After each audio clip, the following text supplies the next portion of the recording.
Puji Tuhan. Selamat malam semua rekan-rekan, teman-teman BIC. Yuk sama-sama berdiri, saya undang. Teman-teman boleh berikan salam satu dengan yang lainnya.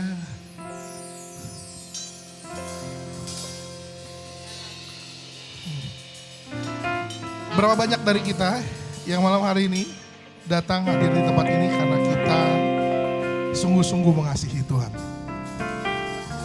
Berapa banyak? Berapa banyak? Tepuk tangan buat Tuhan Yesus. Haleluya. Kita akan sama-sama memuji menyembah Tuhan. Di dalam kuasa pujian penyembahan sungguh luar biasa. Ingat pada waktu Rasul Paulus memuji menyembah Tuhan di dalam penjara, semua rantai-rantai terbuka. Segala belenggu dibebaskan. Saudara mau setiap belenggumu dibebaskan, mari kita puji-puji Dia dengan segala hati. Amin. Amin. Mari kita bersatu di dalam doa. Tuhan, kami mengucap syukur Engkau baik buat kehidupan kami. Malam hari ini kami ada di tempat ini Tuhan. Kami akan memuji Tuhan. Kami akan menyembah Engkau. Kami akan bertemu muka dengan Engkau. Karena itu kerinduan hati kami Tuhan. Biarlah pada malam hari ini Tuhan, kami yang hadir dengan penuh kelemahan, kami akan pulang membawa kekuatan baru. Kami yang datang dengan segala sakit penyakit, kami akan pulang dengan membawa kesembuhan. Ketika kami datang Tuhan, dengan segala Tuhan beban kami Tuhan, kami akan diberikan kelepasan Tuhan. Kami percaya Tuhan, ada kuasa yang besar di tengah-tengah ibadah kami.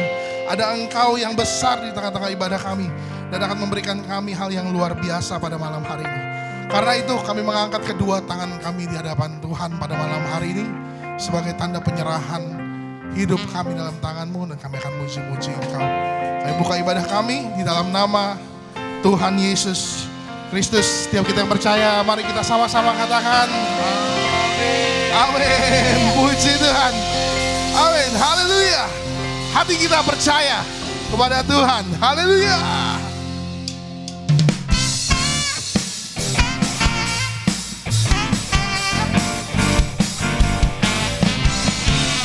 Kita akan bersama-sama memuji menyembah Tuhan.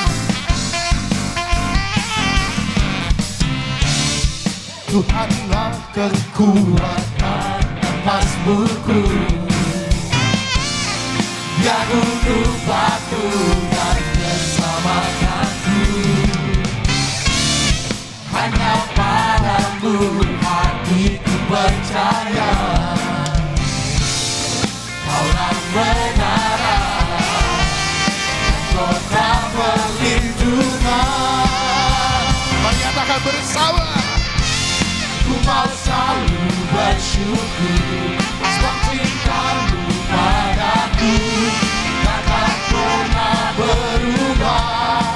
Hatiku percaya walau bumi bergoncang, gunung-gunung beranjak, namun kasih setia-Mu tak pergi dariku.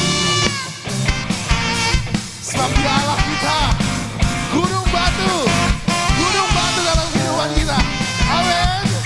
Mari nyanyikan pujian ini sekali bersama dengan saya. Tuhanlah kekuatan dan mazmurku, Dia gunung batu dan keselamatanku.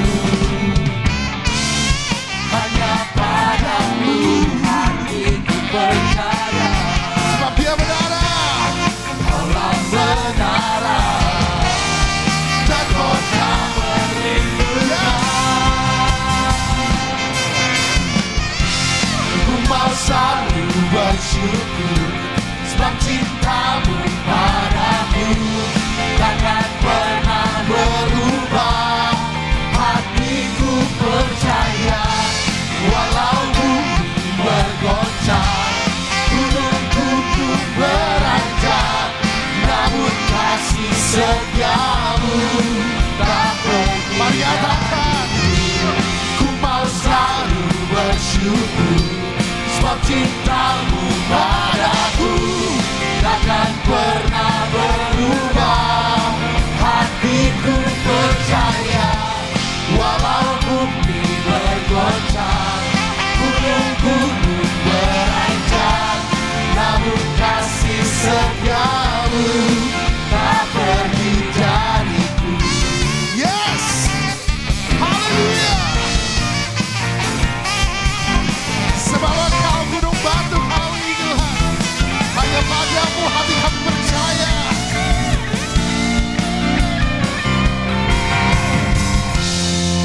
Engkau selalu bersyukur, sebab cintamu padaku takkan pernah berubah. Hatiku percaya, walau bumi bergoncang, gunung-gunung beranjak, namun kasih setiamu tak berhingga. Sekali lagi bersama dengan saya, nyatakan. Engkau selalu bersyukur, sebab cintamu padaku takkan pernah berubah. Hatiku percaya, walau bumi bergoncang, gunung-gunung beranjak, namun kasih setiamu tak pergi dari. Mari nyatakan. Engkau selalu bersyukur, sebab cintamu padaku takkan pernah berubah. Hatiku percaya, walau bumi bergoncang, gunung-gunung beranjak, namun kasih setiamu tak pergi dariku. Kasih setiamu tak pergi dariku. Kasih setiamu tak pergi dariku.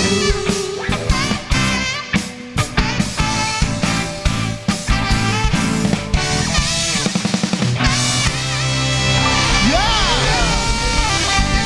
Berapa banyak orang-orang yang sungguh-sungguh menang bagi Tuhan. Tepuk tangan yang paling kencang buat Tuhan. Haleluya. Amin. Haleluya. Hari-hari ini hari-hari di mana kita seringkali imannya digoncang. Dan mungkin seringkali di dalam kehidupan kita, di dalam pekerjaan, dalam keluarga, apapun itu. Banyak hal yang menggoyahkan iman kita. Kita bertanya-tanya dalam hati kita, sungguhkah Tuhan sungguh-sungguh masih ada bersama dengan kita? Tapi saya mau kasih tahu satu hal buat teman-teman saudara semua. Bahwa selama kita ada di dalam naungannya Tuhan, di situ letak kita selalu aman. Amin. Percaya sama Tuhan. Amin. Mari kita sama-sama menyembah Dia malam hari ini. Kami menyerahkan hidup kami dalam tangan Tuhan. Karena kami tahu Tuhan. Terima kasih. Terima kasih.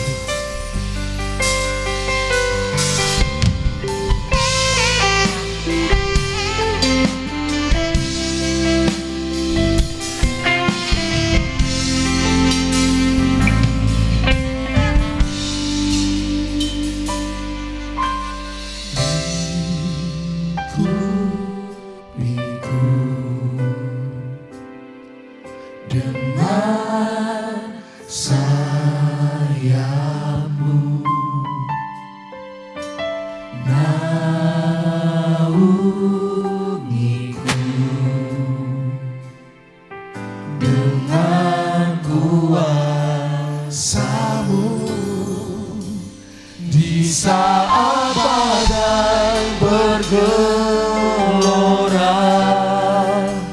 ku akan terbang bersamamu. Bapa Kau Raja atas semesta, ku tenaslah Kau Allahku.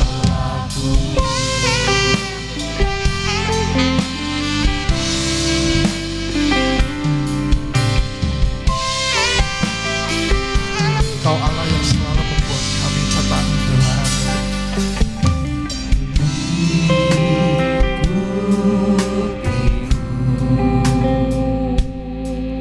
Dengan sayapmu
kota bentengku, kau batu karangku, kau kota perlindunganku.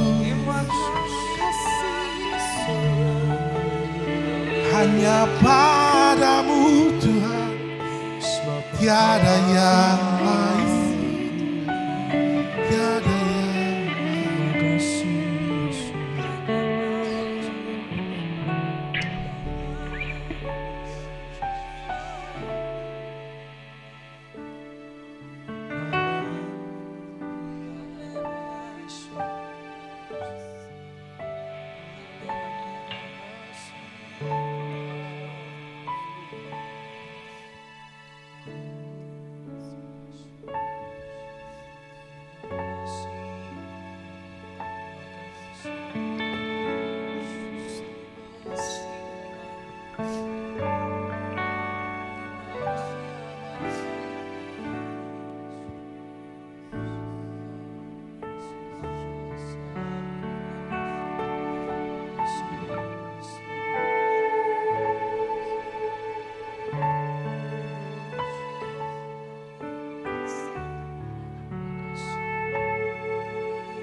di saat badai bergelora,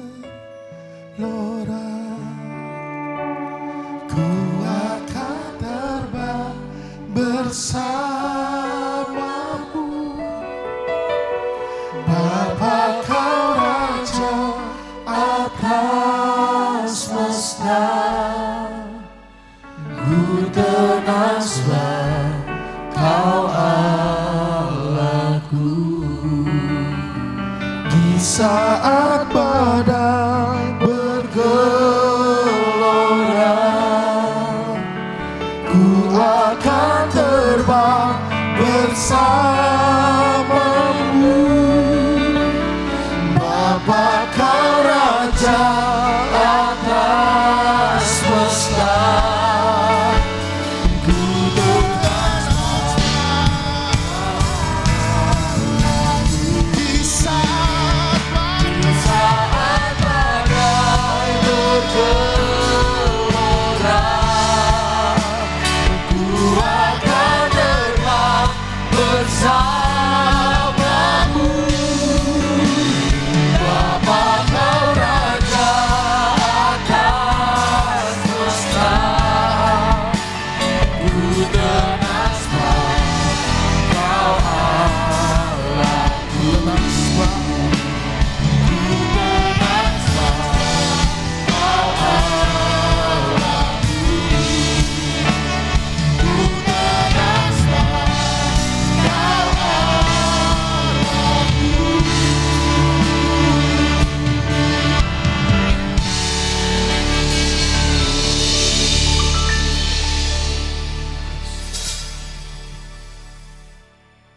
Tidak ada tempat yang lebih tenang kecuali dekat dengan Tuhan. Pernyataan ini bukan tanpa alasan. Kami dekat kepada pencipta langit dan bumi. Kami dekat dengan Tuhan adalah pemilik dan pemberi kehidupan. Kami dekat dengan Tuhan karena Engkau Khalik langit dan bumi. Tidak ada yang setanding denganmu, tidak ada yang sama denganmu. Kami dekat dengan pemilik seluruh alam semesta ini. Betapa tenangnya kalau kami tahu kami dekat denganmu Tuhan. Badai, tofan kau hentikan. Engkau berjalan di atas air, kau mampu bahkan mengalahkan kematian. Kau bangkit dari maut yang ditakuti oleh manusia. Kami dekat dengan oknum yang luar biasa ini. Dan Yesuslah yang telah menebus kesalahan kami, dosa-dosa kami. Yang memelihara, yang merawat kami, yang menjaga dan melindungi kami. Betapa tenangnya kami dekat denganmu. Bicara lebih jauh dengan firman-Mu hari ini. Supaya kami makin diyakinkan dan rasa tenang makin dalam Tuhan. Roh Kudus membantu mewujudkan kerinduan kami ini. Dalam nama Tuhan Yesus kami berdoa. Amin. Silakan duduk Bapak Ibu, Saudara, teman sekalian. Hari ini kita mengambil tema tentang hubungan pribadi. Keintiman dengan Tuhan. Sesuai dengan topik yang minta dibicarakan, fokus kepada Yesus, saya ambil tentang keintiman kita dengan Yesus. Setelah seorang percaya Tuhan dalam agama apapun, maka manusia berusaha mencoba untuk hidup berkenan. Hidup berkenan. Ada yang berusaha untuk pergi ke tanah suci. Kebetulan saya baru pulang dari 2 negara kemarin, dari Spanyol dan Portugal. Tadinya mau ikut tanding dengan Ronaldo, tapi nggak ketemu. Ibu bapak kekasih, di bandara saya jumpa dengan sekelompok orang beragama tertentu. Saya tanya kepada salah satu anggota itu. Dan Bapak mau kemana? Oh, kami mau ke Tanah Suci. Berapa Pak ke Tanah Suci sekarang? Yang normalnya sih 40 jutaan. Gitu. Berapa lama harus menunggu? Saya dengar berita kalau mau pergi ke Tanah Suci itu, saya nggak sebut agama ya. Saya sebut salah satu agama. Dibilang biasanya sih menunggu bisa sampai 15 tahun, 20 tahun. Makanya kebanyakan yang berangkat tuh orang yang sudah tua-tua tuh. Karena menunggu begitu lama. Terlalu banyak orang yang mesti berlomba pergi ke sana. Nah Bapak sendiri menunggu berapa? Oh saya mah cuma 2 bulan. Cuma 1 bulan. Kok bisa? Saya bayar 4 kali lipat. Saya bayar 5 kali lipat. Biasanya orang 40, saya 200 juta gitu. Jadi bisa rupanya. Jadi ada juga dalam pikiran saya, kalau gitu ke surga gampang juga ya. Buat orang yang punya jen. Paham kan kalau begini? Kok orang-orang yang lain menunggu sampai belasan tahun, 20 tahun, dia dalam tempo 2 bulan bisa pergi ke tempat itu. Asal uangnya 5 kali lipat. Berarti untuk ke surga bisa disogok dong. Asal itu tambah biaya. Nah sekarang mau tanya saudara, kalau Anda supaya berkenan di mata Tuhan, apa harus pergi ke Israel? Ke Yerusalem? Mana lebih berkenan? Orang Kristen pergi ke Israel, Yerusalem, atau yang tidak bisa pergi ke Yerusalem? Ayo jawab. Mana lebih berkenan? Yang bisa pergi ke Israel, ke Yerusalem, atau yang tidak bisa pergi? Nah kan bicara duit ini pasti. Ke Israel sekarang 2.800-an kurang lebih dolar. Kali 15.000 berapa tuh? 30 juta lebih ya? Iya. Saya sudah pimpin hampir 30 kali lebih. Dan tahun ini tahun kemarin saya nggak berangkat. Tahun sebelumnya saya berangkat. Saya bawa rombongan. Dan hampir 30 kali saya ke sana. Saya bilang kepada mereka, kalau Anda nggak bisa ke Israel, tetap berkenan di mata Tuhan. Dosamu tidak akan berkurang kalau engkau tidak bisa ke Israel. Dosamu tidak akan bertambah dan tidak berkurang kalau tidak bisa pergi ke Israel. Dan tidak akan berkurang kalau bisa pergi ke Israel. Jadi pergi tidak pergi dosanya sama aja. Kecuali Anda bertobat. Jadi intinya bukanlah pergi ke Tanah Suci. Sampai di Tanah Suci dibaptis. Di sungai Yordan. Sungai Yordan sebetulnya panjang sih. Dari negeri Yordania sampai ke ujungnya Israel itu apa namanya disebut ya. Negara apa itu. Bukan Palestina tapi apa ya. Yang sempat berperang terus dengan Israel itu. Ujungnya sampai ke sana. Dan biasanya muaranya airnya larinya ke Laut Mati. Sudah Laut Mati berhenti, airnya nggak bisa mengalir lagi. Makanya jadi mati itu air. Disebutnya Laut Mati. Karena garamnya numpuk terus. Semua mineral yang dari sungai itu numpuk tergenang di Laut Mati. Dan di Laut Mati nggak ada makhluk. Termasuk ikan, kutu pun nggak ada mungkin mati. Karena garamnya terlalu tinggi sekali. Dan kalau Anda berenang, matamu mesti dijaga. Jangan berenang begini. Berenangnya mesti begini. Bukan berenang maksud saya, malah ngambang aja gitu. Jangan coba bercanda-bercanda main, masuk ke mata, nangis saudara. Makanya setiap kali pergi ke Laut Mati, udah pernah ke Israel kan? Nggak masuk surga lu kalau belum mah. Kalau Anda sampai sempat ke sana, bawa botol aqua, air tawar. Saya sempet aja mungkin namanya kita yang masih muda suka bercanda gitu. Kena mata begitu ya, pedih langsung kan Anda mesti balik ke daratan ambil air mancur kan. Waduh, menahan sakitnya nggak ketulung. Jadi aqua itu ya dibawa sekalian. Ketika kalau mata kena, siramnya di tempat. Begitu caranya. Jangan main-main kalau mau, ini jadi praktek di sana. Kalau mau ngambang gitu mulai berdiri begini kaki diangkat pelan-pelan. Nggak boleh main-main, yuk balik aja minum pahit setengah mati. Kalau nggak dibaptis di sungai Yordan itu gimana? Wah Pak, kalau dibaptis kan Yesus pernah dibaptis itu. Di mana Yesus dibaptis? Kita juga nggak tahu, nggak ada tanda bukti yang autentik. Memang ada tempat namanya Yordanit. Belum tentu Yesus dibaptis di situ. Waktu dibaptis orang nggak ada buktinya kok. Nah kalau nggak dibaptis gimana? Mana lebih abdol, dibaptis di gereja, di GPD ini atau di Sungai Yordan? Saya bilang sama peserta, kalau Anda pergi udah pernah dibaptis di gereja, nggak perlu dibaptis di sana. Kecuali belum pernah dibaptis, ya sekalian di situ. Kalau maksa juga, ya saya nggak anggap itu baptisan. Itu sebagai apa ya, dedikasi. Dedikasi itu seperti tanda bahasa lain tuh, ya coba aja ngerasain ditenggelamkan di sungai itu. Di dalam sungai itu banyak ikan sebetulnya. Nggak bersih, kotor, makanya disiapkan tempat bilas sebetulnya. Kekristenan itu bukan ritual. Jangan samakan dengan agama lain. Kalau nggak pergi ke tanah suci, nggak dibaptis di Israel, wah Anda nggak berkenan. Kalau nggak rayakan Natal gimana? Ya mungkin satu dua hal kita nggak sempat rayakan Natal. Atau gereja mungkin karena satu dua hal bermasalah nggak sempat rayakan Natal. Kena bulan Desember banyak masalah, umpamanya nggak rayakan Natal. Ya nggak apa-apa. Memang berkenan tidak berkenannya kita merayakan Natal, merayakan Paskah, itu ritual.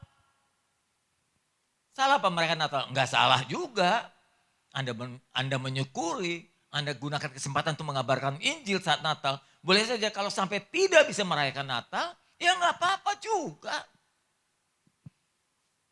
Jangan berpatokan berkenannya kita pada hari-hari raya. Kalau saya bilang itu sambilan. Bisa rayakan syukur, nggak bisa rayakan jangan memaksakan diri. Karena intinya kekristenan, berkenan, ini topiknya berkenan ya, adalah hubungan pribadi. Hubungan pribadi jauh lebih penting dari ritual dan upacara-upacara agama yang pernah ada. Saudaraku, mari saya ingin mengajak saudara membuka Markus pasal 1 ayat 35. Injil Markus. Kita bawa Alkitab ya. Pasal 1 ayat 35. Markus pasal 1 ayat 35.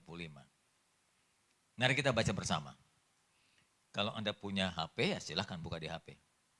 Di Google ya. Markus 1 ayat 35. Sudah ketemu? Atau ada ya, ada pantas. Lu pada diem aja ada di sini. Oke. Firman-Nya berkata, pagi-pagi benar, waktu hari masih gelap, Yesus itu huruf besar, bangun dan pergi keluar.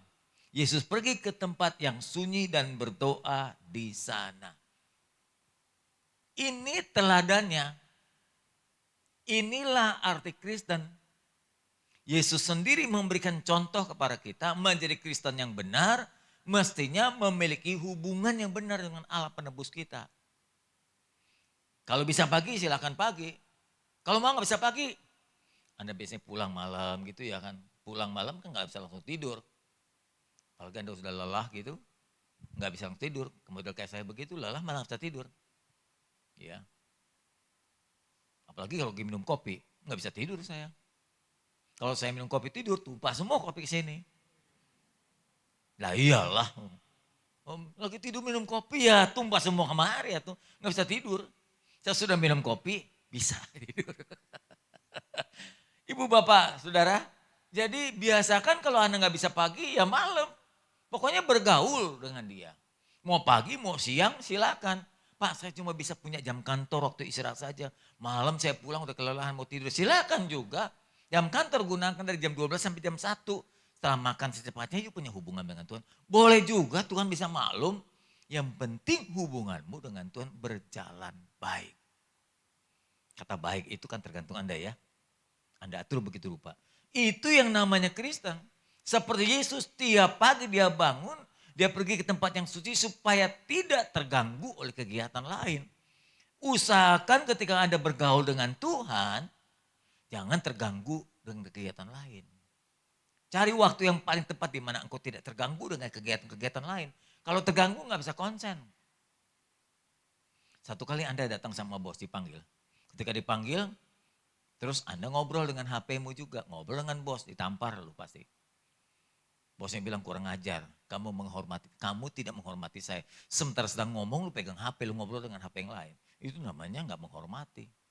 Dengan anak juga harus begitu Ibu Bapak, Saudara, teman sekalian. Kalau Anda sedang ngobrol sama anakmu yang paling kecil pun, jangan sambilan. Dengan istrimu juga kalau engkau sayang dia, jangan sambilan sambil baca koran. Hah? Apa tadi? Oh iya, oh gitu ya. Apa-apa? Budak tuh. Ketika anak pulang bawa nilai bagus, gambarnya bagus, umpamanya ya, ulangannya bagus, datang tiba-tiba ke mamanya sedang masak. Mama, aku dapat nilai bagus. Yuk tinggalkan masak, matikan dulu kompor. Lihat nilai anak itu. Hargai itu prestasi anak. Jangan bilang, nanti aja tunggu mama lagi masak tanggung nih. Jangan begitu, apalagi waktu dia membawa rapotnya. Nilai keseluruhan itu, hargai dia. Kalau kau cintai dia. Ketika istri ingin mengadu, mengomong sesuatu padamu, hentikan koran kau tinggalkan, taruh di meja. Ngomong apa mah? Tatap matanya. Itu baru komunikasi yang baik.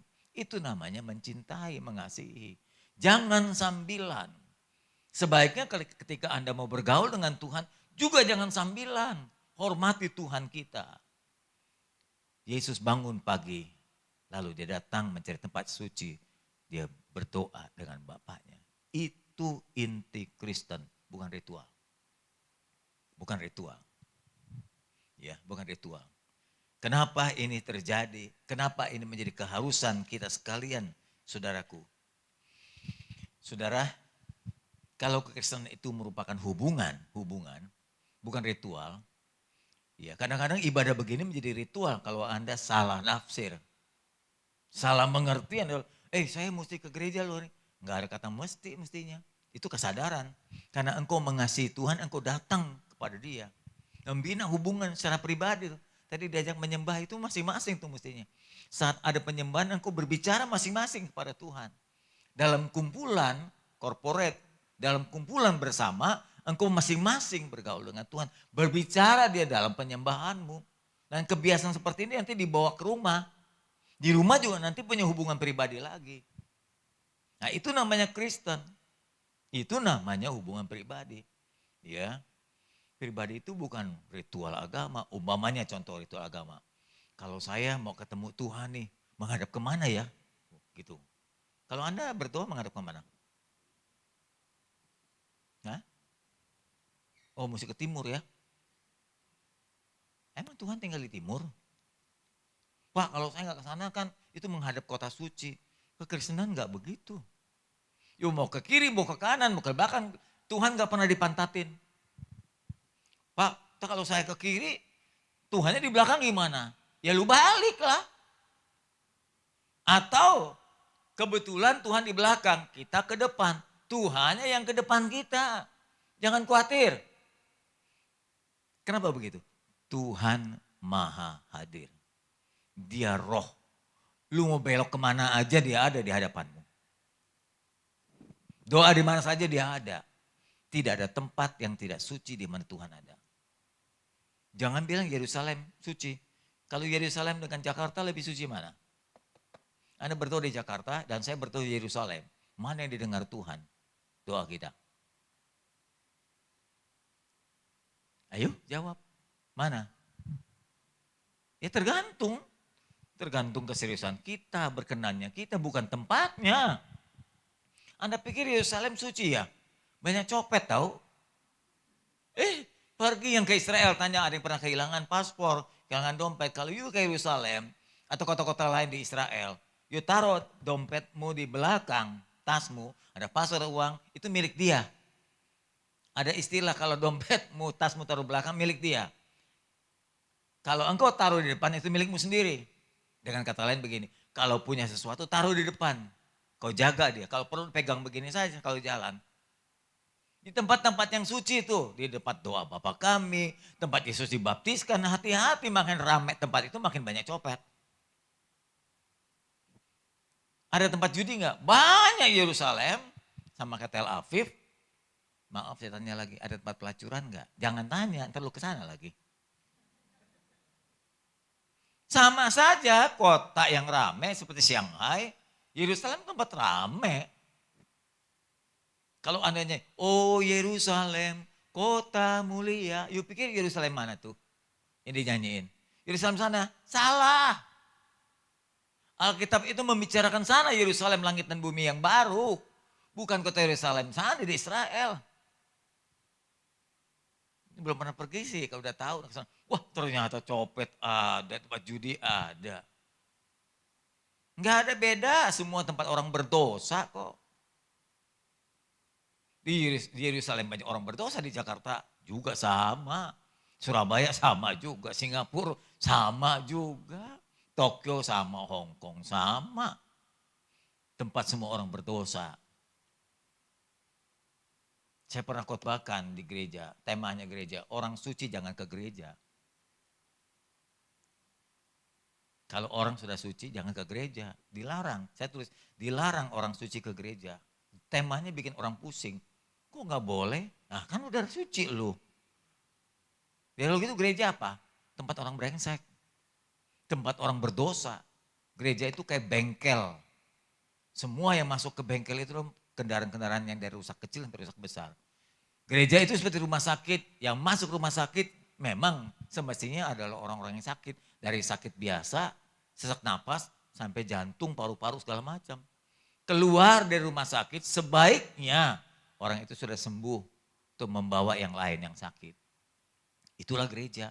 Jadi kalau sampai orang pergi ke gereja kecewa, gua kecewa loh ke gereja.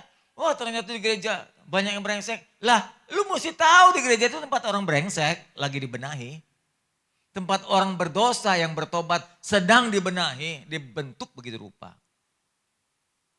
Saya ingat ada ilustrasi saya lihat di video di Facebook, ada orang gemuk. Orang gemuk, dia pergi ke tempat gym, maaf ya. Sampai tempat gym, dia kecewa banget. Ternyata tempat gym banyak orang-orang gemuk, gua gak jadi gua kan pengen kurus. Nah lu tolol.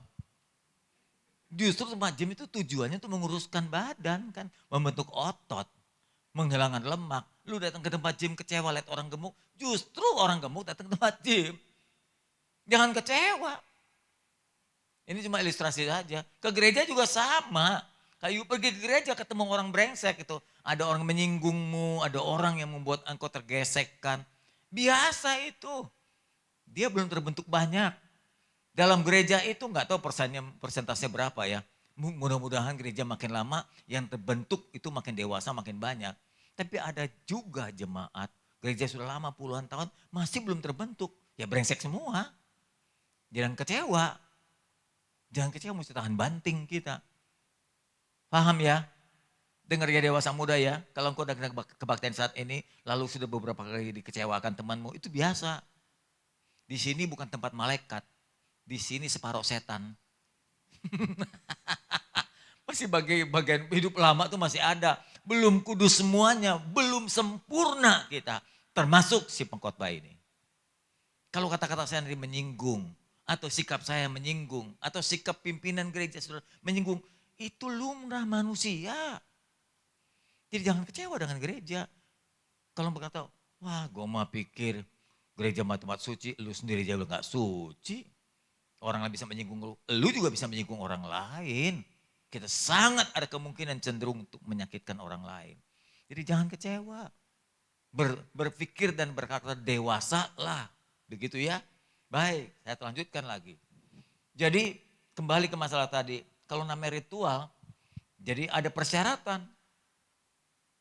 Kalau saya menghadap Tuhan, mesti menghadap ke kiri atau ke kanan atau ke timur ke barat. Enggak perlu. Menghadap Tuhan dengan ritual nih agama. Saya nggak bicara Kristen ya. Kristen itu sebenarnya bukan agama. Kristen itu hubungan pribadi, Bapa dan anak. Kalau agama, wah kalau mau ketemu Tuhan mesti ada jam-jamnya loh. Lewat dari jam itu lo nggak bisa ketemu dia. Apalagi kalau kau sertai puasa. Nih puasa jam segini sampai jam segini. Jam segini lu harus menghadap Tuhan segini. Telat 15 menit dia pergi. Lu datang percuma dia udah pergi. Tuhan kita enggak. Di mana saja, kapan saja, waktu kapan saja engkau datang, dia bisa ditemui. Dia bisa diajak bicara. Kapan saja, di mana saja. Mau di bawah kolong tempat tidur sampai di ujung gunung pun Tuhan bisa ditemui. Itu hebatnya Tuhan kita. Bukan dia maha kuasanya, tapi dia berkenan untuk ditemui oleh siapa saja dan kapan saja, di mana saja. Ini bukan agama, ini pribadi dengan pribadi. Makanya Yesus memberikan contoh pagi-pagi. Pagi kek, malam kek, siang kek. Dia datang menghadap Bapaknya. Dan Bapaknya bicara dengan dia. Itu yang disebut dengan kekristenan. Adanya komunikasi dua pribadi. Gak pakai jam tertentu, tempat tertentu, bulan tertentu. Ini lebih suci daripada bulan lain. Enggak. Hari Minggu dengan hari Senin lebih suci mana? Enggak ada begitu juga. Mau kebaktian Senin, mau kebaktian Minggu, terserah. Karena kita sudah sepakat di Indonesia Minggu kan hari libur. Jatuhnya pas hari ke-7 menurut catatan Indonesia. Kan hari pertama kan Senin, hari ke-7-nya kan Minggu. Nah hari berhentinya kita, hari berhenti sudah ditentukan Tuhan sebagai sabatnya. Berhenti di pekerjaan untuk mencari Tuhan. Itu tafsiran kita atau rumusan kita. Ya carilah bersama-sama pada hari ke-7 tempat kita beristirahat. Dan kemudian kita menemui Tuhan. Nanti kalau Indonesia berubah lagi hari ke-1 yang istirahat, libur. Ya udah kita ganti ibadah hari Senin. Bersama-sama waktu kita istirahat dari pekerjaan mencari Dia. Nah hubungan pribadi itu penting. Lalu apa? Hubungan pribadimu pertama melalui doamu. Karena waktu engkau berdoa, engkau berbicara dengan Dia secara pribadi. Engkau bicara dengan batinmu, dengan hatimu atau ngomong terserah. Jangan terlalu keras. Kayak budak aja Tuhan kita. Kalau ngomong sama Tuhan teriak-teriak itu enggak perlu. Tuhan kita enggak budak. Telinganya terlalu tajam untuk mendengarkan doamu. Kalau engkau berkenan, ngomong pelan saja dia dengar. Bahkan engkau tidak bicara pun dia tahu. Dia mengenal hatimu yang paling dalam. Dengan doa. Lalu supaya engkau tahu kehendaknya, baca Alkitabnya. Baca Alkitab ini supaya kita tahu kehendaknya. Di dalam ada kehendaknya, di dalam ada rencananya, di dalam ada keinginannya, di dalam ada proyeknya, di dalam ada perasaannya, di dalam ada pikirannya, di dalam macam-macam. Baca supaya kita tahu. Makin sering kita baca, makin kita banyak tahu tentang Dia. Terbalik kalau orang yang jarang baca, ya makin bodoh, makin gak tahu Kristen itu apa. Apa yang Tuhan tahu dia gak? Banyak tanya, Tuhan kehendakmu apa sih kehendakmu? Gak pernah baca sih Alkitab. Dulu waktu saya masih pacaran. Tahun berapa? 80-an ya. Tua banget sih kalau begitu ya. Tahun 80 pacaran, sekarang udah punya cucu. Dulu masih pacaran gayanya kita, gak ada HP kan. Gak bisa WA, gak bisa telepon.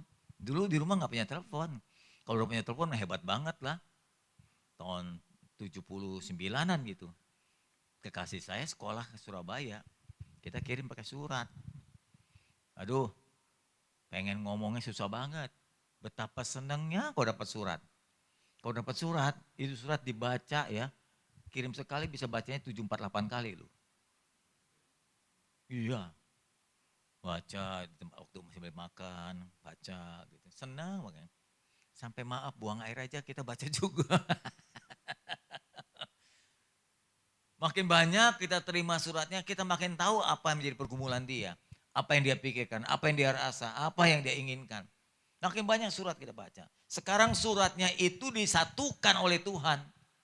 Ini kita berutang budi nih sama penyusun Alkitab, penulis-penulis Alkitab ini. Dari si Matius, dari si Musa lagi. Pak Musa, sampai si Rasul Yohanes itu. Kita utang budi loh. Ini 1600 tahun jadinya begini nih. Butuh waktu sampai 1600 mengumpulkan, lalu membukukan jadi satu kitab suci namanya Alkitab. Itu perjanjian lama sampai perjanjian baru. Itu kita utang budi dengan mereka dari nabi sampai rasul-rasul itu. Disatukan sekarang kita nggak usah pusing, tinggal baca saja. Dulu orang ngumpulin aja menemukan aslinya setengah mati.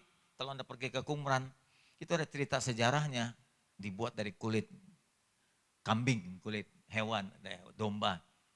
Itu nulisnya saja nggak boleh salah mamanya. Ini kan satu kulit kambing itu ya. Mau tulis kan? Tulis. Yang nulisnya aja ini sampai puasa-puasa menurut sejarah di sana. Salah aja satu titik, salah aja coretan, balikin lagi. Buang nih kulit. Satu ekor hewan hilang. Ganti lagi kulit yang baru. Nggak boleh salah. Bayangkan itu disimpan digulung jadi gulungan kitab. Suci ditemukan di Qumran. Itu ditemukan satu persatu dikumpulkan dari Nabi Yesaya terus sampai jadi begini. Kita utang budi banget untuk mengetahui keinginan Tuhan. Nah sekarang sudah dicetak oleh lembaga Alkitab. Harganya berapa? Nggak pernah beli loh. Ini mungkin 100 ribuan kali sekarang. Tapi kalau Anda tahu kitab ini dijadikan nilai ciptaannya, si penciptanya, isinya, ilmunya. Ini bisa jutaan ini saudara. Satu buku yang seperti ini dicetak bisa jutaan harganya. Cuma 100 ribu murah. Udah kita beli nggak baca, dipakai buat bantal tiduran. Kenapa Pak? Habis kalau tiap kali baca Alkitab maunya bawanya ngantuk terus. Ya udah buat tidur aja. Kristen kita salah kaprah. Maaf ya. Saudara kita di seberang sana. Kitab sucinya sampai dicium-cium loh. Nggak boleh taruh sembarangan. Maaf kita kadang-kadang, sorry, taruh di ketiak kan. Gini kalau jangan. Roh Kudusnya sampai hampir pingsan. Nggak ketiak lo. Kita kurang hormat. Boro-boro dibaca, taruh saja di ketiak kita. Katanya kalau di Manado ada orang penginjil begini, pasti ditolak. Dia nggak menghormati Tuhan katanya. Kitab suci saya taruh di ketiak, gimana menghormati Tuhannya? Di Manado katanya, saya sih jarang ketemu orang di Manado begitu. Saya udah 4 kali ke Manado tapi belum pertemukan orang taruh Alkitab di ketiaknya. Kita biasa begitu. Jadi bergaul itu karena Tuhan tak terlihat dengan mata, lain dengan kita bicara begini. Bisa di kafe, bisa ngobrol melalui telepon. Tapi dengan Tuhan melalui doa. Melalui membaca Alkitab, dari situ kita tahu. Nah dengan doa kita bicara dengan Tuhan. Tapi dengan baca Alkitab Tuhan bicara pada kita. Saya ulang lagi. Dengan doa kita bicara dengan Tuhan. Sampaikan keluhan, permohonan, macam-macam lah. Tapi dengan Alkitab kita baca, Tuhan yang bicara kepada kita. Dua-duanya harus dilakukan. Itu namanya komunikasi yang baik. Kalau engkau cuma doa aja gak pernah baca Alkitab, lu cuma merintah doang, lapor doang.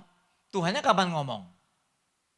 Jadi yang namanya hubungan itu ada dua komunikasi. Kita bicara dengan Tuhan, Tuhan bicara dengan kita. Itu namanya komunikasi yang baik. Nah kebanyakan kita kan gak ngomongnya doang, lapor aja. Baca Alkitab gak pernah. Kayak bos aja gitu. Gini lu Tuhan, aku minta gini. Amin Tuhan dalam nama Yesus. Udah tinggal. Nah Tuhan mau bicara kapan dengan kita? Yang benar adalah sekali lagi komunikasi yang baik. Hubungan pribadi yang baik. Kristen yang benar. Kita bicara dengan Tuhan. Dan Tuhan bicara pada kita. Paham ya? Jadi waktu Anda berdoa mesti ada Alkitab di depanmu. Untuk engkau baca. Untuk engkau renungkan. Saya punya program di gereja namanya ABRA.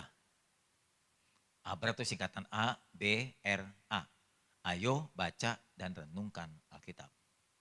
Saya perintahkan, dulu saya haruskan tiap jemaat membaca 2 pasal tiap hari. Tiap hari. Setahun pasti habis. Setahun pasti habis. Setahu saya sih kalau jemaat yang turut pasti sudah habis baca Alkitab. Saya nggak tahu kalau di sini. Siapa yang belum habis jujur. Belum habis baca Alkitab sampai sekarang. Yang jujur masuk surga. Yang nggak jujur masuk neraka. Pasti jujur nih. Siapa yang belum habis baca Alkitab? Tinggi, orang jujur mah berani bertanggung jawab. Tuh, 1, 2, 3, 4, 5, 6, 7, 8 paling banyak pojok. 9, 10. Kalau begitu mujizat. Makin banyak yang belum habis baca Alkitab, makin terbukti Alkitab itu mujizat. Coba di Alkitab, lihat ada seorang janda ngambil tepung, dituang tepungnya nggak habis-habis. Seorang janda menuangkan minyak, dibuli-buli nggak habis-habis. Ada jemaat dewasa mujizat baca Alkitab, nggak habis-habis juga kan mujizat semua itu. Kok nggak habis-habis? Bertahun-tahun ikut Tuhan nggak habis-habis. Nah itu mujizat. Amin. Hebat banget nih Alkitab. Dibaca terus nggak habis-habis, heran lembarannya. Hubungan pribadi itu sebaiknya dibaca secara disiplin. Kita maunya ngomong terus sama Tuhan. Biarkan Tuhan juga ngomong dengan kita dong. Baru fair begitu. Jangan cuma kita ngomong sendiri terus Tuhan suruh dengar sampai budek. Dengar minta ini, minta itu, minta ini, minta itu. Kita yang harusnya menyediakan telinga kita untuk mendengarkan Tuhan bicara. Jadi kalau udah baca Alkitab, jangan langsung kabur. Diam. Baca Alkitab. Dari ayat ini Tuhan bicara apa sama saya? Apa maksudnya Tuhan ya? Nanti ada suara hati kan bicara kepadamu. Ya mudah-mudahan Roh Kudus bicara melalui hatimu. Begini Tuhan mau, begini Tuhan mau. Dari bacaan yang kamu tadi baca, ketika engkau merenungkan, dia akan berbicara secara sendiri. Mungkin di dalam ada teguran, mungkin ada perintah, mungkin ada nasihat, mungkin ada hikmat. Nggak tahu kita. Baca dan renungkan baik-baik. Yang namanya hubungan itu bukan seperti bos sama karyawan. Bukan seperti majikan dengan budaknya. Kalau kita seperti hubungan dengan Tuhan, kayak Tuhan tuh bosnya gitu, perintah. Kita, ya Tuhan. Itu bukan Kristen benar itu. Menurut saya itu masih Kristen ketinggalan, kuno gitu.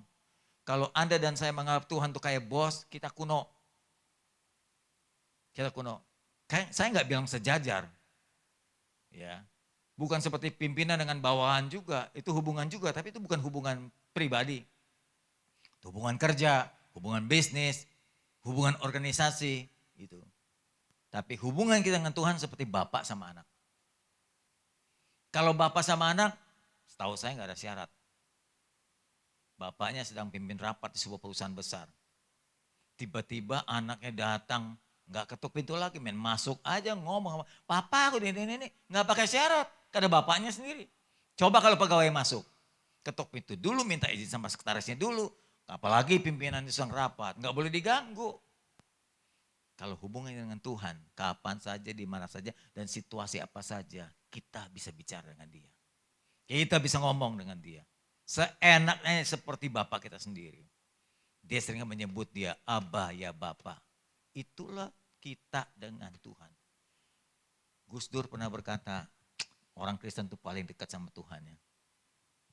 Kalau orang Hindu panggilnya Om. Ya. Kalau orang Konghucu panggilnya Kung. Sama Tian Kung. Nah, engkongnya, Tuhan itu engkongnya. Kalau orang Hindu itu Omnya. Nah kalau orang Kristen Bapak. Itu Bapaknya sendiri, paling dekat. Om, Bapak sama engkong lebih dekat mana? Bapak. Itu kata Gus Dur. Gus Dur punya guyonan, kadang-kadang betul juga ya. Kita nyebut Allah kita Bapa. Agama lain menyebutnya Om. Agama lagi bilang Kung.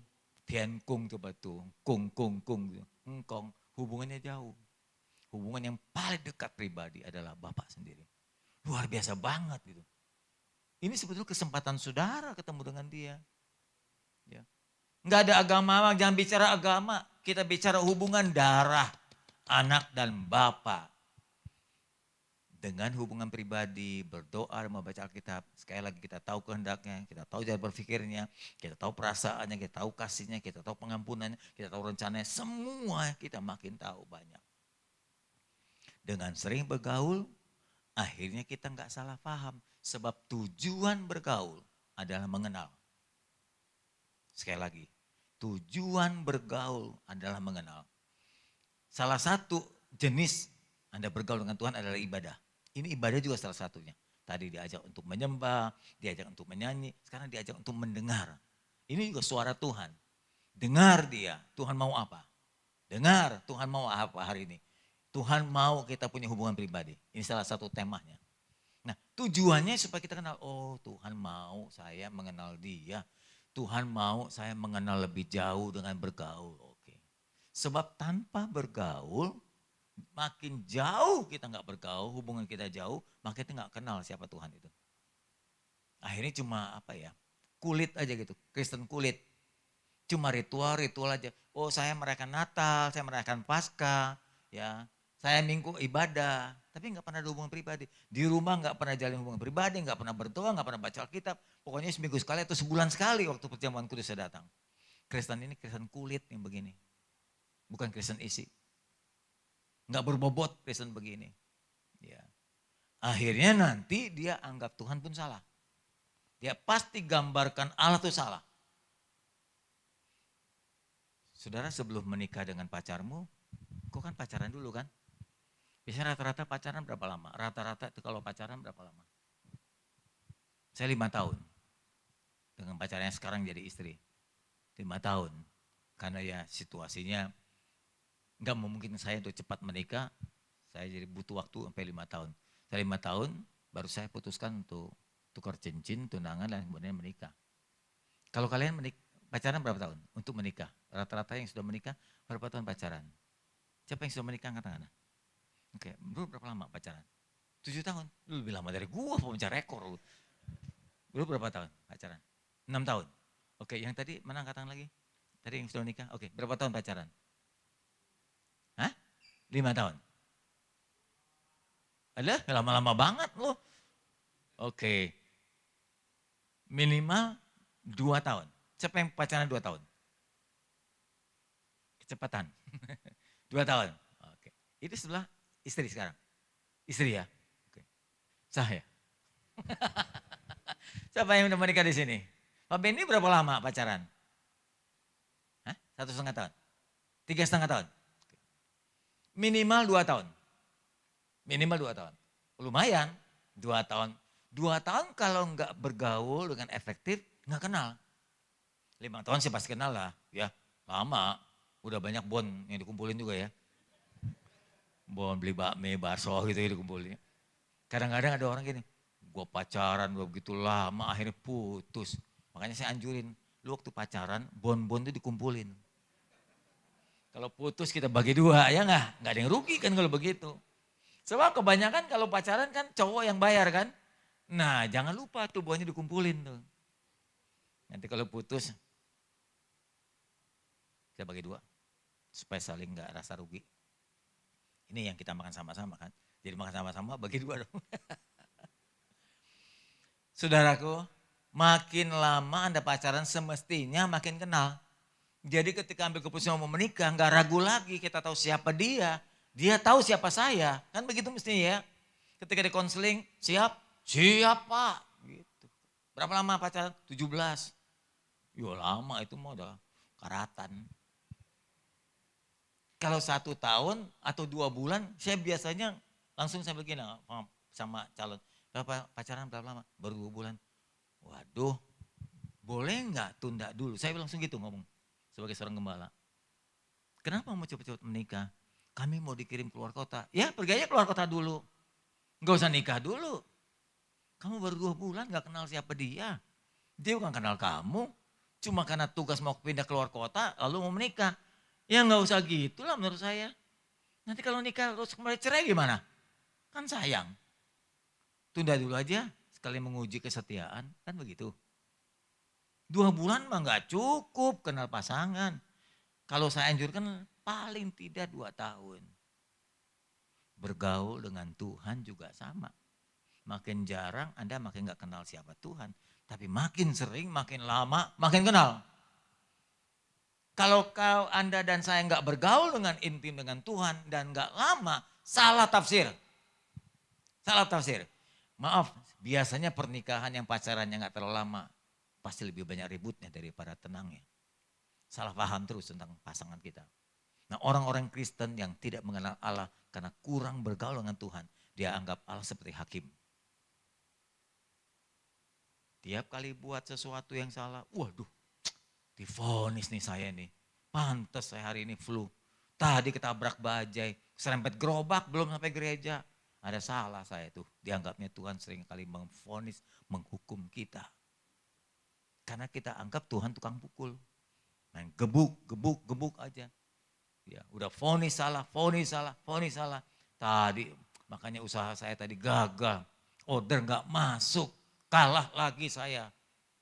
Kenapa? Ada dosa sih saya tadi. Jadi seakan-akan Tuhan tuh memvonis terus. Dia melihat Allah itu seperti pakai jubah hitam. Duduk di belakang meja hijau dengan palunya. Kontrol satu anak-anak, satu persatu. Kontrol, salah, tok. Salah memvonis. Seakan-akan kita tuh di hadapan meja pengadilan Tuhan. Makanya kita kebanyakan takut sama Tuhan. Bukan hormat, tapi takut. Takutnya bukan karena hormat, takutnya karena hukuman. Lalu anggap yang kedua lagi, Tuhan tuh kayak preman, main gebuk-gebuk aja. Banyak orang Kristen punya anggapan begini, saya dipukul Tuhan loh, saya dipukul Tuhan loh, saya dihukum Tuhan loh. Maaf ya, ada orang berkata, saya udah 2 bulan loh gak bayar perpuluhan, gak kembali perpuluhan. Pantes toko saya sepi, Tuhan hajar, saya langganan pada pergi. Apa begitu? Kan belum tentu. Belum tentu. Lalu sebaliknya kalau Anda berperluan lalu Tuhan berkati, lu kan main judi kalau begitu, mancing Tuhan kalau begitu. Enggak benar juga nih pemikiran begini. Kok kayak main judi, kayak mancing. Wah kalau saya bayar perpuluhan Tuhan balikin berkatnya. Saya kasih 10.000 dapat 100.000. Saya kasih 100.000 dapat 1 juta. Lah lama-lama tuh jadi bandar judi kalau begitu. Yang benar kan enggak gitu. Yang benar adalah karena saya sudah diberkati, saya kembalikan bagian perpuluhan ini ke dalam rumah Tuhan. Belakangan ini sedang gencar nih. Banyak video-video yang mengatakan perpuluhan itu enggak penting.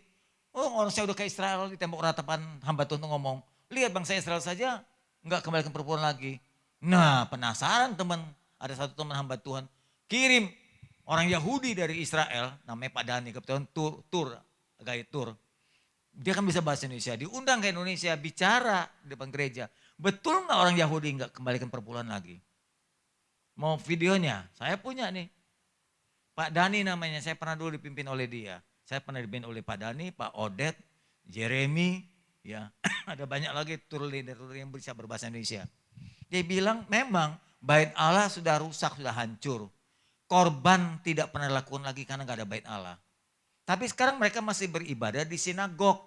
Sinagoge kalau bahasa tulisannya. Sinagog-sinagog itu di kota-kota selain Yerusalem banyak. Sama kalau kayak masjid, terus ada musola, terus ada lagi ada surau segala macam. Ada orang Yahudi masih beribadah di sana. Memang korban gak dilakukan lagi, tapi perpuluhan tetap dikembalikan untuk merawat orang-orang Lewi. Masih mereka kembalikan supaya organisasi agama Yahudi itu berjalan lancar. Kalau nggak bayar perpuluhan, gimana? Mendanai operasional gereja, mendanai operasional organisasi mereka atau ibadah mereka. Kadang-kadang saya lihat mereka beribadah di hotel untuk sewa. Dananya dari mana? Maaf ya, kalau kita bicara sekarang gereja. Kalau tidak jemaat kembalikan perpuluhan, tanya sama bendahara, maaf saya gembala sidang jadi saya tahu. Tanya sama bendahara, kolekta Anda berapa kalau sekali minggu kebaktian? Paling banyak 1 juta, 2 juta. Kebaktian umum 2-3 juta. Oke sebulan berapa? 12 juta. Coba tanya biaya operasional gereja, sebulan berapa? Mana bisa nutup dari kolektor. Apalagi kalau gereja itu sewa seperti mall, hall gitu. Itu mahal banget, saya tahu dah. Kan dulu saya hampir sewa yang di BSD di Serpong. Mahal itu 250 juta per bulan dengan sewa kebersihannya. Mahal karena dihitungnya per meter kan. Gimana bisa nutup? Mau bangun gereja nggak boleh, izinnya susah. Mau nggak mau kita sewa mall. Nah kalau jemaat nggak kembalikan perpuluhan bagaimana bisa melakukan operasional jalannya roda gereja. Gereja saya saja yang sudah punya gedung sendiri, maaf ya saya mesti sebut, minimal 30 juta per bulan. Gaji full timer, bayar listrik, bayar telepon, ya ini itu ada kasket segala macam. Minimal 30-50 juta per bulan. Kolektor mana cukup. Satu gereja itu cuma 3 juta sekali kebaktian. Sebulan kan 4 kali ini 12 juta. Lalu minus 50 juta, 12 juta, gimana nutupnya gembala sidang?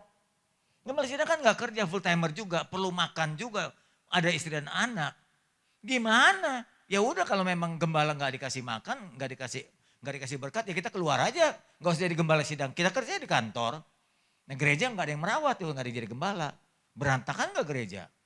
Sama dengan Israel, sinagog juga butuh manajemen, butuh organisasi yang perlu dibiayai. Ngawur tuh pendeta yang mengajarkan gak perlu perpuluhan. Iya, lu punya usaha, lu punya sumbernya, ada donatur, gak ada yang ngasih perpuluhan tapi ada donatur orang kaya. Nah gereja kecil gimana yang baru mulai merintis? Yang jemaatnya 30, 50 bagaimana bisa menghidupkan gereja? Toh Allah juga tidak diam, jemaatnya mengembalikan perpuluhan, Allah balikkan berkatnya. Kan begitu Tuhan janjikan di Malaki pasal 3 kalau nggak salah 10 ya. Betul Alkitab nggak? Nah itu begitu. Maaf mungkin sementara saya ngomong begini ada yang belum mengerti juga. Atau sudah mengerti tapi tidak melakukan juga. Anda nggak taat, Anda nggak mengasihi Tuhan kalau begitu. Dasarnya bukan karena peraturan. Dasarnya karena kita mengasihi Tuhan. Kita mengasihi pekerjaan Tuhan. Sekali-sekali yuk jadi gembala dah. Yuk jadi hamba Tuhan. Jadi yuk tahu gimana mengelola gereja itu. Nah kita nggak hamba Tuhan kan full timer. Nggak ada kerja lain. Semua tenaga dan perhatian kita curahkan buat pelayanan. Dari merawat, mengunjungi jemaat yang sakit segala macam, mendoakan, mengkonseling, mencari bahan khotbah. Itu semua kita lakukan supaya gereja berjalan terus. Gimana kalau jemaat nggak support dengan perpuluhannya? Kalau 1/10 saja tidak mau dilakukan, gimana mau ngasih seluruh hidupnya? 10% saja nggak bisa, apalagi mau 100%. Kan gitu. Jadi khotbah-khotbah yang Anda dengar di YouTube, ya, di TikTok, kalau tidak kembalikan perpuluhan itu salah. Salah banget. Kalau benar tidak kembalikan perpuluhan, Alkitab nggak bakal menulisnya. Kalau Alkitab menulis berarti itu kebenaran yang harus dipraktekkan oleh jemaat Tuhan. Paham ya? Jadi jangan salah ngerti. Baik, saya kembalikan, saya bukan gembala saudara. Tapi saya mau ingatkan karena kita sama-sama nasib dengan Pak Paulus, sama-sama gembala. Gimana jemaat kalau tidak mensupport dengan dana? Gereja nggak bakal jalan. Boro-boro. Ini untuk membersihkan gereja aja kan perlu office boy, office girl, mesti digaji mereka juga. Ya sekretariat kan full timer, mesti digaji juga. Mana ada orang kerja di gereja lalu nggak dikasih makan apa-apa? Ya nggak tahan, apalagi kalau punya keluarga. Harus digaji sama seperti Anda kerja di kantor. Jadi jangan salah ngerti. Kembali lagi, kalau orang Kristen tidak mengerti tentang Tuhan, ya salah memahami. Yang ketiga, karena tidak mengenal Tuhan, seringkali Tuhan dianggap harus banyak bicara. Lihat tuh, Tuhan selalu bilang ini nggak boleh, itu nggak boleh, ini nggak boleh. Banyak larangan. Sampai capek jadi Kristen kita. Mabok boleh nggak? Nggak boleh. Minum boleh nggak? Ya kalau nggak boleh, haus dong. Istri 1 boleh. Istri 2 nggak boleh lagi. Banyak ya. Istri 1 boleh. Selingkuhan 2 nggak boleh juga. Istri 1, pacar 1 dah gitu. Yang 1 pacar bukan istri. Boleh nggak? Nggak boleh juga. Pergi ke dugem, boleh ya ke dugem? Dunia gembala. Dugem kan dunia gembala. Habis dugem apa? Dunia gemerlap. Ada bugem. Dugem juga nggak boleh. Dulu Holy Wing sebelum ditutup nggak boleh juga pendeta ke sana. Dulu saya diundang khotbah ke Kalijodo atau Kalijodo. Dulunya saya nggak tahu disebutnya Jembatan Kambing. Itu ada gereja GBI. Nah diundang. Ya kan namanya diundang saya khotbah dong. Keluar dari Kalijodo ada jemaat yang lihat. Itu Pak Samuel keluar dari Kalijodo katanya. Padahal gue baru pulang khotbah Natal, di sana kan malam kok Natal. Salah ngerti lagi itu, nggak boleh ke Kalijodo. Nah kalau Kalijodo nggak boleh, Kalijodo nggak bisa diselamatkan kalau begitu mah. Orang salah tafsir lagi. Terlalu banyak peraturan jadi Kristen ya. Maaf, agama lain istrinya 4 boleh. Kok kita sama 1 aja. Salah pilih agama kita. Amin.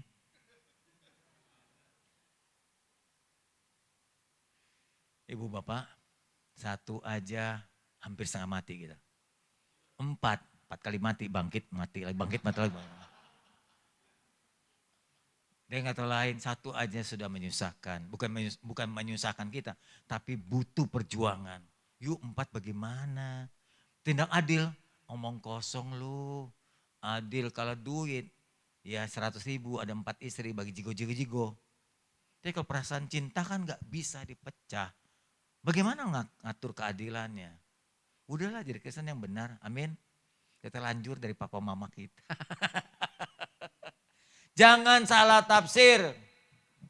Allah itu kalau menulis di sini bukan mau mengatur-ngatur. Bawel nih Allah nih. Ini nggak boleh, itu nggak boleh. Kayak istri gua aja. Istri gua tuh bawel banget. Gua pencet odol. Tahu odol? Zaman dulu kan dari aluminium. Udah mau habis. Gua pencet dari atas diomelin. Istri bilang pencet dari bawah. Oh gitu ya dari bawah. Pencet tahu odol kan? Dari bawah. Ya, kalau perlu dikerok sama itu.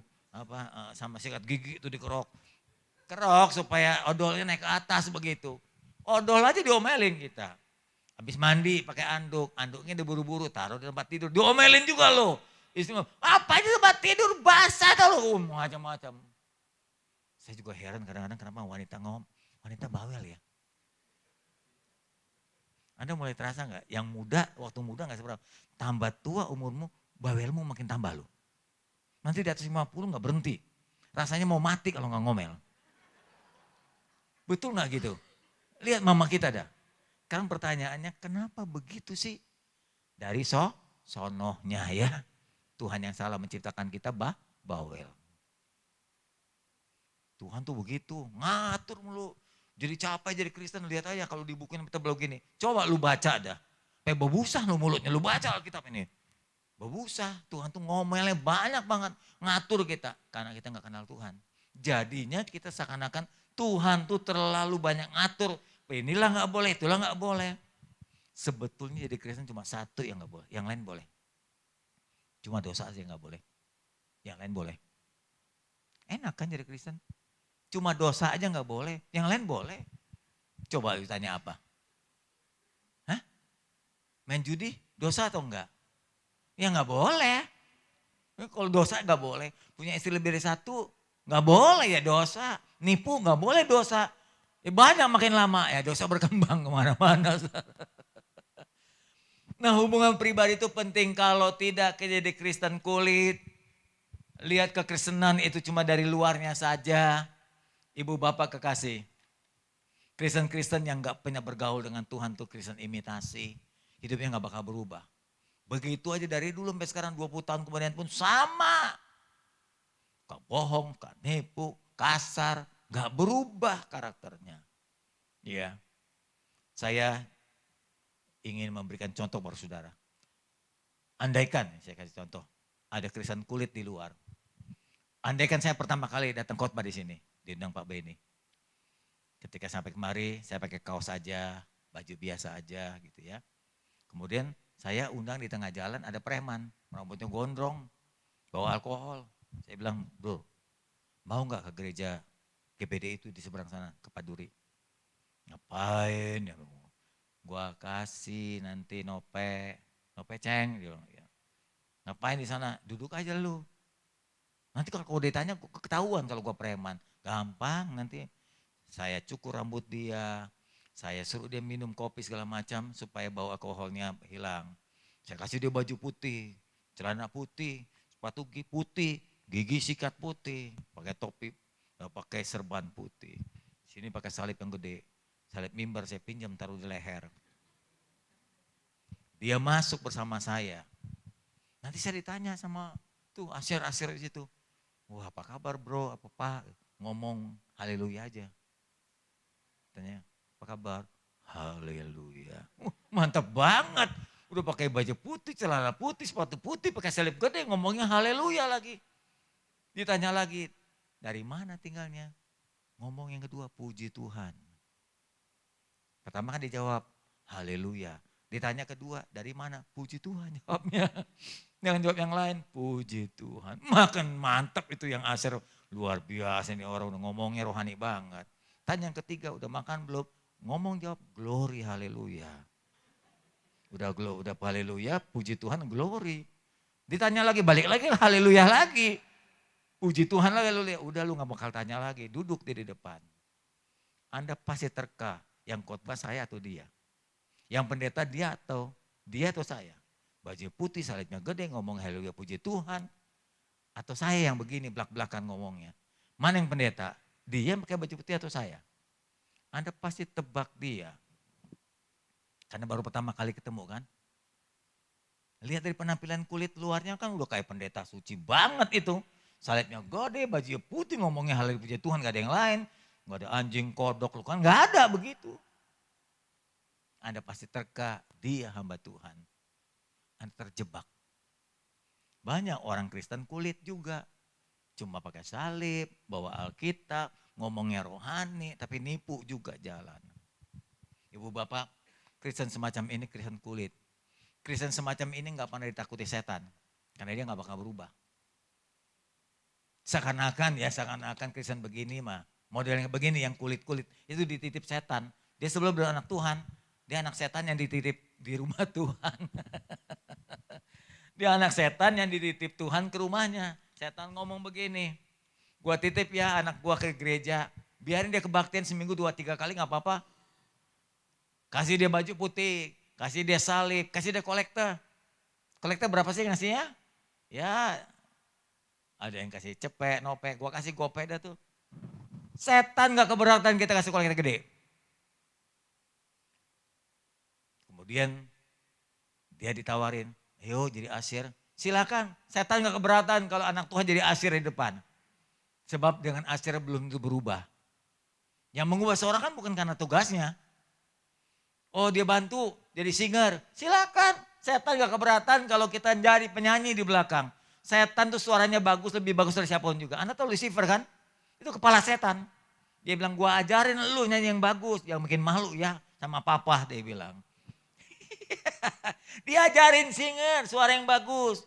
Mungkin dia anak setan yang paling bagus suaranya dibanding anak-anak Tuhan yang lainnya. Anda pikir setan keberatan kalau kita aktif di gereja dengan kegiatan-kegiatannya? Enggak. Tapi ketika pendeta berkata seperti hari ini, dia dan anak Tuhan punya hubungan pribadi. Dia lapor ke rumah. Pak Tan, Pak Set. Dari Pak Set jadi Pak Tan, Pak Setan jadinya. Tadi saya diajarin pendeta Samuel suruh saya berhubungan pribadi dengan Tuhan. Gimana caranya? Saya suruh doa, baca Alkitab. Oh setan pasti keberatan. Pasti keberatan setan ketika kita diperintahkan untuk berdoa. Untuk membaca Alkitab. Kenapa dia keberatan? Disuruh kasih kolektor besar ya gak keberatan. Suruh nyanyi gak keberatan. Suruh jadi asar gak keberatan. Suruh besuk pun gak keberatan. Karena asar nyanyi apa segala macam dia gak bakal merubah dia. Mengenal Allah dengan benar. Gak merubah dia makin mengasihi Tuhan. Tapi pada saat kita berdoa. Membaca Alkitab berhubungan pribadi. Kita makin mengenal Tuhan. Makin jatuh hati dengan Tuhan. Makin tahu betapa hebatnya Tuhan. Makin tahu betapa hebatnya korban Tuhan buat kita. Lama-lama anak setan itu akan meninggalkan setannya. Dia bilang gak ada yang lebih hebat dari Tuhan. Setan bisa ditinggal lama dengan kita seringkali berhubungan dengan Tuhan. Kita makin kehilangan keduniawian kita. Kita lebih suka dekat dengan dia. Itu sebabnya setan keberatan. Kalau kita memiliki hubungan pribadi dengan Tuhan. Paham Bapak Ibu? Jangan heran kalau tiap kali Anda ingin berdoa. Anda ingin baca Alkitab. Ada saja cara setan untuk menghalangimu. Dibikin capek lah lu, dibikin malas lah, dibikin ngantuk lah supaya engkau tidak baca Alkitab. Supaya kau makin tidak mengenal dia. Itu cara setan menghambatmu untuk mengenal Tuhan dengan benar. Paham? Jadi gak heran kalau sampai sekarang belum habis baca Alkitab. Dibikin ngantuk lu. Coba baca yang lain. Baca WhatsApp, baca apa lain, Twitter, baca. Enggak ngantuk-ngantuk malah sampai pagi gak tidur-tidur. Kok tahan? Baca Alkitab kok bisa ketiduran. Dia buat begitu rupa supaya engkau tidak mengenal Tuhan dengan benar. Ayo, jangan tertipu. Jadilah Kristen yang sejati. Jangan jadi Kristen kulit, hanya luarnya Kristen. Enggak ada guna. Enggak ada guna. Jangan Kristen cuma salibmu. Kristen cuma ngomonganmu, haleluya puji Tuhan. Kristen karena kehadiran dalam ibadah. Tidak cukup itu. Miliki hubungan secara pribadi. Fokus dengan Tuhan Juru Selamat kita. Mari kita tunduk kepala kita berdoa. Ingin mengajak saudara menaikkan sebuah pujian. hatiku tenang. Gitu ya kalau nggak salah tadi ya. Gimana tadi lagunya? Saya lupa. Judulnya sama tapi lagunya lain. Hatiku tenang berada dekatmu. Ya betul-betul. Oke. Kita akan pujian sekali lalu saya serahkan kembali pada pimpinan untuk berdoa ya. Hatiku tenang berada dekatmu, Kaulah jawaban hidupku. Haleluya. Hatiku tenang berada dekatmu, Kau yang pelihara hidupku. Pertolonganmu begitu ajaib, Kau telah memikat hatiku. Di saat aku tak sanggup lagi, di situ tanganmu bekerja. Pertolonganmu begitu ajaib, Kau yang memikat hatiku. Kini mataku tertuju padamu, ku rasakan kasih-Mu Tuhan. Saya undang kita semua sama-sama berdiri, kita akan nyanyi pujian ini dari awal. Hatiku tenang berada dekatmu, Kaulah jawaban hidupku.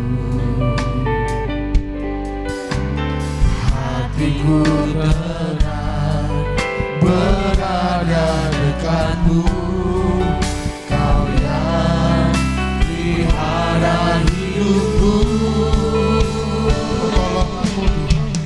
Pertolonganmu begitu ajaib, Kau yang memikat hatiku. Di saat aku tak sanggup lagi, di situ tangan-Mu bekerja. Pertolonganmu begitu ajaib, Kau yang memikat hatiku. Kini mataku tertuju padamu, ku rasakan kasih-Mu Tuhan.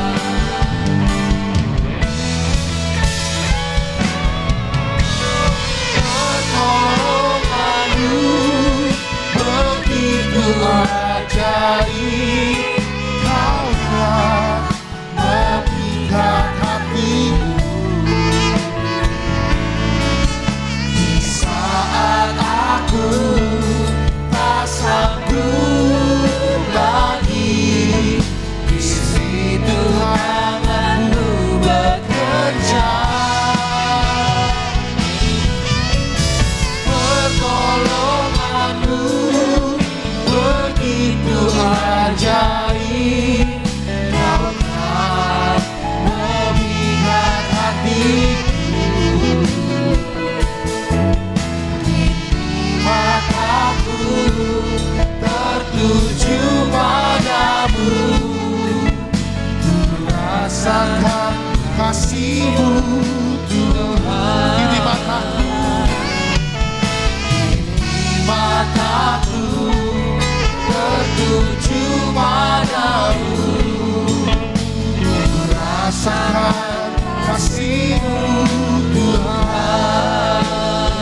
mengucap syukur untuk firman Tuhan. Malam hari ini Tuhan, biarlah apa yang sudah kami dengar boleh menjadi rema dalam kehidupan kami. Bertanam, bertumbuh, berbuah, berkali-kali lipat. Menjadi berkat, menjadi pedoman, menjadi pegangan di dalam kehidupan kami. Sehingga ketika kami Tuhan menghadapi hari-hari kami Tuhan, kami berjalan bersama dengan Tuhan. Terima kasih Tuhan, kami terima firman Tuhan di dalam nama Tuhan Yesus Kristus. Haleluya. Amin. Silakan teman-teman boleh duduk kembali. Ada beberapa pengumuman yang akan disampaikan.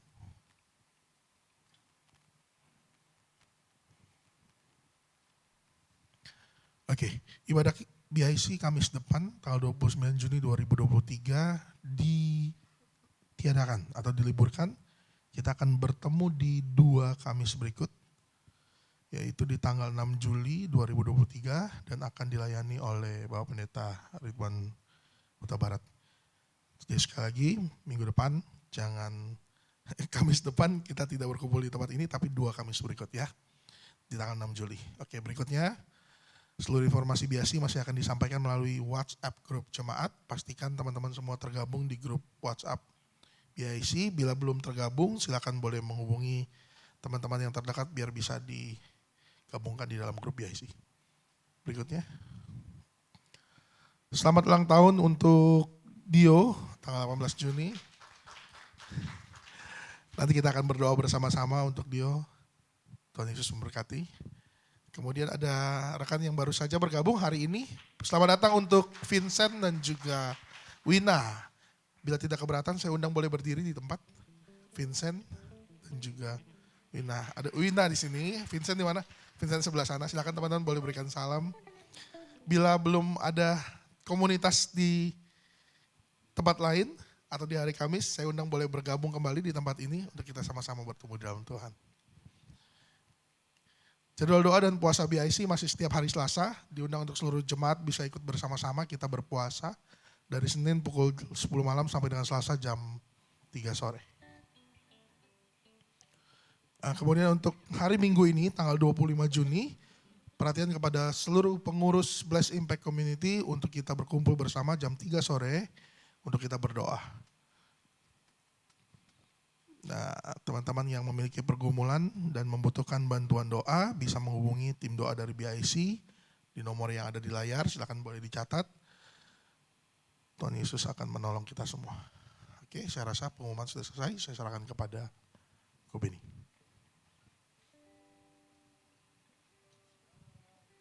Haleluya. Haleluya. Puji Tuhan. Glory haleluya. Berarti 3 itu cukup ya Pastor ya. Langsung turun lagi saya. Terima kasih atas firman-Nya Pastor Samuel sih. Tuhan Yesus memberkati dan kita punya program BIC kan sebenarnya bahwa kita punya dari awal tahun kita ada program membaca Alkitab selama 1 tahun. Udah bertahun-tahun dan saya berharap kita lakukan baca sampai selesai lah. Kalau nggak bisa selesai tahun ini dilanjutkan tahun depan. Gitu. 2 tahun harusnya selesai. Dan kita gereja juga punya program kan doa pagi kan. Senin, Rabu, Jumat jam 5. Nah, jadi doa sudah ada, membaca Alkitab sudah ada sarananya, hanya dilakukan apa enggak. Dan saya berharap kita semua melakukan apa yang sudah menjadi dibantu kita kan. Doa corporate, kalau doa pribadi sendiri mungkin jam 5 bangun doa sendiri mungkin ngantuk-ngantuk. Nah, ini ada sarana dan kita ikuti saja. Oke, saya mengucapkan terima kasih dan saya salut kepada Arifin yang sudah datang ke ibadah. Dia sudah melalui proses kemo, radiasi dan hari ini bisa bergabung dengan kita dalam ibadah Kamis. Saya mengucapkan terima kasih dan kami tetap berdoa Tuhan akan tolong terus ya. Tadi ngobrol masih belum bisa makan, masih minum susu sama roti itu pun susah sekali. Tapi saya percaya Tuhan akan menyempurnakan kesembuhannya ya. Udah kurus jauh kalau dulu kita lihat sama sekarang udah terus jauh. kurus jauh. Mungkin tubuhnya kurus tapi iman lebih kuat dari kita ya. Saya lebih gemuk dari dia tapi imannya mungkin lebih gemuk dia daripada saya. Kita pilek-pilek sedikit aja, aduh pilek, males datang. Alasannya lagi COVID, gak enak sama sebelah kiri, sebelah kanan. Tapi dia bisa datang. Tuhan akan tolong Arifin selalu ya. Oke, tidak ada pengumuman lain, ya mari kita akhiri ibadah kita. Minggu depan jangan datang ya. Karena beberapa waktu yang lalu hari libur ada yang datang juga. Sepi kok katanya, kenapa? Emang kagak ada ibadah. Jadi minggu depan tidak ada ibadah, 2 minggu lagi baru ibadah. Ayo mari kita akhiri ibadah kita Mari bangkit teman-teman berdiri. Yuk. sama-sama berdiri. Segala pujian syukur bagimu, Kau hadir dalam hidupku. Kini ku datang sujud di hadapanmu, memujimu, menyembahmu. Yesus, ku menyembahmu. Segala pujian syukur bagimu, Kau hadir dalam hidupku. Kini ku datang sujud di hadapanmu, memujimu, menyembahmu.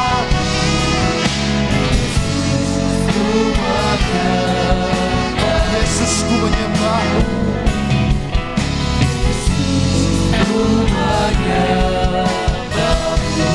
Yesus, ku menyembah.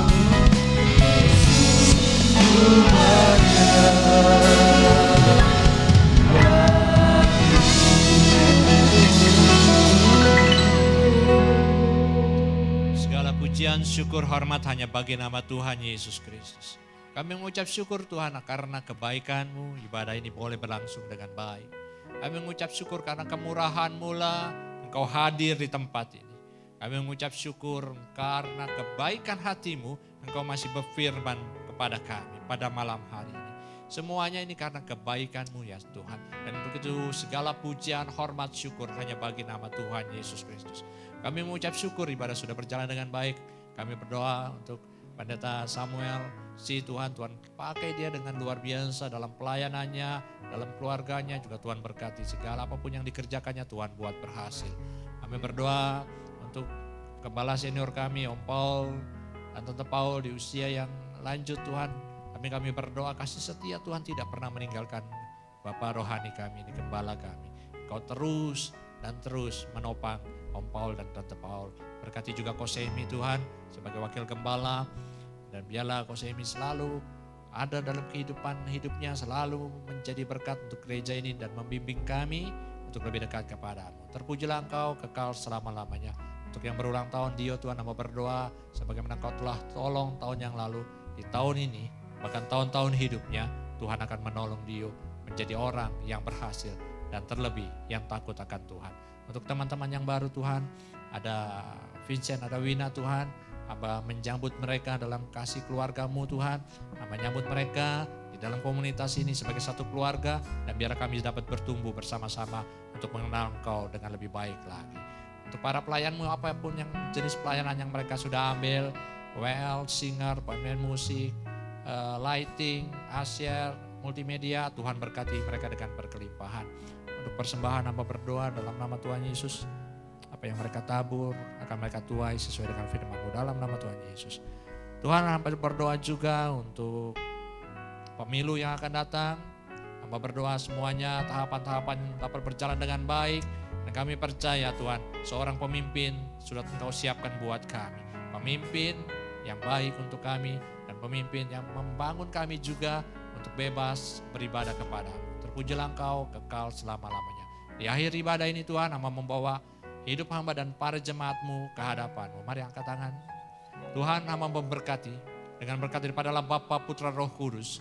Turun ke atas kehidupan kami semua. Satu persatu Tuhan jamah, tidak ada yang terlewat. Dan terimalah berkat daripada Allah Bapa, Putra, Roh Kudus yang akan menuntun kehidupan kita dari satu kemenangan menuju kemenangan.